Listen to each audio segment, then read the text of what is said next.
people who don't stand with us. You need a governor that's in the room.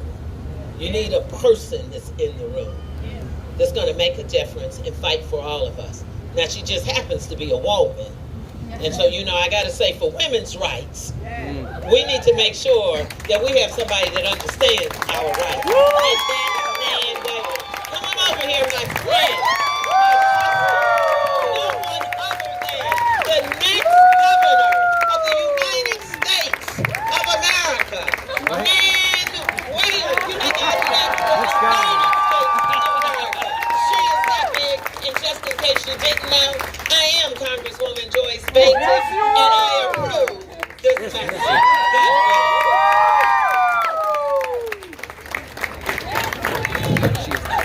Exactly. Yes, Queen. Congresswoman, thank you. It's a pleasure to be in your district and a pleasure to be here in Columbus with this incredible statewide ticket. Give it up for them. I also want to mention we have the great leader for the Ohio House Democrats, Miss Allison Rousseau, back there. Thank you, Allison.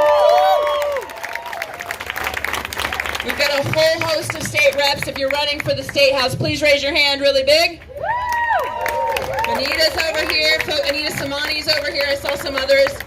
And we got 2 county auditors, both Michael Stenziano from Franklin County and the Montgomery County auditor, Carl Keith, is here too.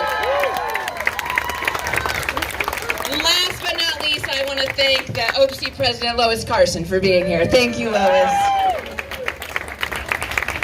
It's a pleasure to see you, Columbus. We are 4 days out until Tuesday's election, and I want to thank you for voting and for changing Ohio's history. We are so excited to see the movement and excitement on the ground. Everywhere we go across the state, we see people ready to change the state of Ohio because Ohio deserves better. Now, as many of you know, and as the Congresswoman mentioned, I'm the former mayor of Dayton, and I loved being mayor.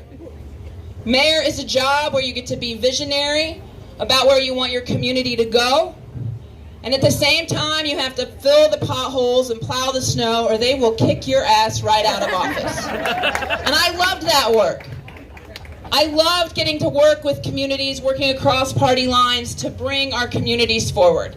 And as I looked across the state, I saw local leaders doing their level best to move their communities forward, both Democrats and Republicans. But they didn't have a partner in the State House. Too often, we would see ourselves and our communities get attacked by the governor in the State House over and over again. And I said, look, we can continue to manage the declines and the hits that the State House gives us, or we can go and take the governor's seat so we have a real partner at the State House, and that's what I intend to do.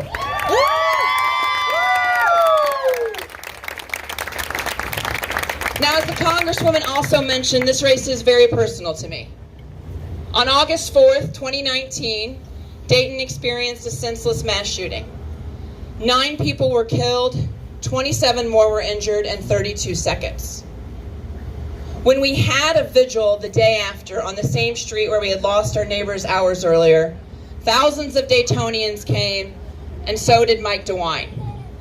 And when he got up on the stage to speak, the people of Dayton shouted in frustration, "Do something, do something." It was so loud, he had to sit down. He could not even finish his comments. The next day, he called me, and he told me he intended to do something around gun safety. I took him at his word. Look, when you're a mayor and someone says they're going to work to make your community more safe, you go with them. I stood next to him when he unveiled his Strong Ohio bill, and then I watched him do absolutely nothing to move the bill forward. You see, the radicals and extremists get a hold of Mike DeWine, and he folds big time. And then I did watch him do something all right. He made the problem worse.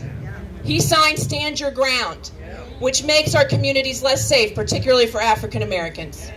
He signed Permitless Concealed Carry, which increases officer-involved shootings by 14%. And then, in the wake of Uvalde, his answer was to arm teachers, bus drivers, and cafeteria workers with very little training, even though they didn't want this added responsibility, and law enforcement was against it. Time and time again, we see from Mike DeWine is he says what's politically convenient when people are watching. But when the rubber meets the road, whether it's gun safety, redistricting, he does whatever the extremists and radicals want. As painful as this has been, it compares nothing to what happened on June 24th. For the first time in my lifetime, a group of people lost a freedom and a right. It's never happened before in my life. It was a devastating day if you were an American woman. But if you were an Ohio woman, it was damn near terrifying. 7 hours after Roe fell, Mike DeWine made sure the 6-week abortion ban was in place, and we have seen the impact of that on our state already. A 10-year-old who was raped in this city had to go across state lines to terminate her pregnancy. When Mike DeWine was asked about it, he said he doubted she existed, and if she existed, she was probably lying. When Columbus police arrested her rapist and he confessed, Mike DeWine had 2 words: no comment. A woman in Dayton, excited to carry her pregnancy to term, goes to her monthly checkup, finds out she has cancer. She has to terminate her pregnancy in order to fight for her own life. But in Mike DeWine's Ohio, she's sent across state lines to get that procedure just so she can get chemotherapy.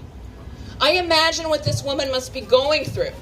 Excited to grow her family in one moment, fighting for her life the next, and being stigmatized by her state government. And folks, as bad as we've seen, if he is reelected, it will get so much worse for women. He has already told the anti-choice groups he wants to go, I'm going to quote him here again, as far as possible. And in Ohio, in this legislature, Leader Russo knows you don't even have to imagine what that is. Because there is a bill that's already had hearings that bans abortion at conception, bans birth control like IUD, and bans in vitro fertilization. Now look, I want to be clear about our state though. We are a common sense, pro-choice state, and we're going to say enough is enough on November 8th. Now you all have heard already from the great Cheryl Stevens, as I like to say, what's better than one former female mayor, but 2 former female mayors. And we are so excited to get to the business of normalizing the state house and having common sense solutions and making sure that we have a state house that's really focused on working families and growing our communities. And it's really not that hard. We want to make sure people's pay goes up, their bills go down, and their government works for them. Right? So what does that mean? It means raising the wage to $15 an hour, period. Yes. It means making sure that one good job, no matter if you live in Columbus or Chillicothe or Dayton or Findlay, is enough, that you can work in any community and be able to provide for your family. And we can make that happen with our One Good Job Pledge. It means lowering bills. This is one of the few states in the country that it is legal for corporations to gouge consumers with no repercussions. Probably because the corporations are lining Mike DeWine's political pockets every single day. We will stop it on day 1. An executive order takes it away. We're going to go after prescription drug prices, capping insulin rates at $30 a month. My God, the state of Kentucky can do it. If Kentucky can do it, sure as hell Ohio can too. So these are common sense solutions.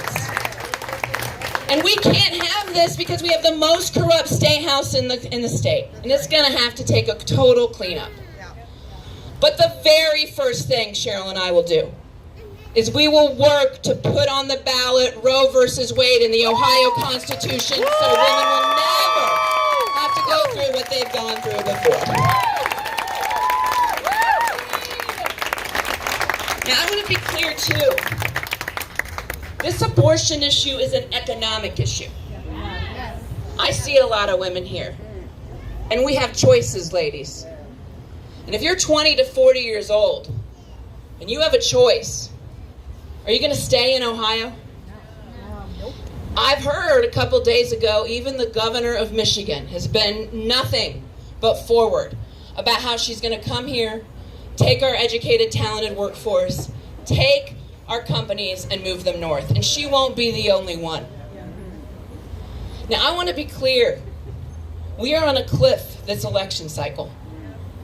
Ohio has a real choice. And these issues we are talking about are not the easiest ones. We have a choice if we're going to live in a state where women have to worry about dying on an operating table during pregnancy.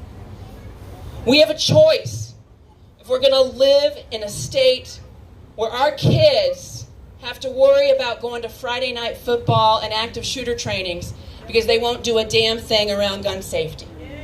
We have a choice if we're going to live in a state with a governor who flouts democracy and redistricts over and over again unconstitutional lines that they pick the voters instead of voters picking them.